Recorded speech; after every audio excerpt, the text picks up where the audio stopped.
তুমি কি জানো আমেরিকার এমন এক জায়গা আছে যেখানে কেউ প্রবেশ করতে পারে না? নাম এরিয়া 51।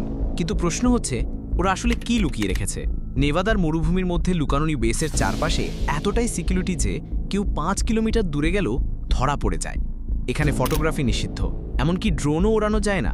1955 সালে প্রথম এই জায়গা তৈরি হয়।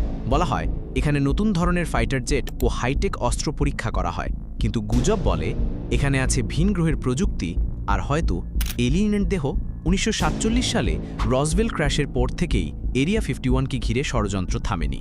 কেউ দাবি করে এখানে সেই ক্র্যাশড ইউএফও সংরক্ষণ করা আছে। আর 2019 সালে হাজার হাজার মানুষ মজা করে বলেছিল স্টর্ম এরিয়া 51 এখানে ঢুকে যাবে, কিন্তু শেষমেশ সেনারা সবাইকে থামিয়ে দেয়। তাহলে সত্যি কি? সরকারি সূত্র বলছে এখানে শুধু নতুন বিমানের টেস্ট হয়, কিন্তু স্থানীয়রা বলে তারা রাতে আকাশে অদ্ভুত আলো দেখে।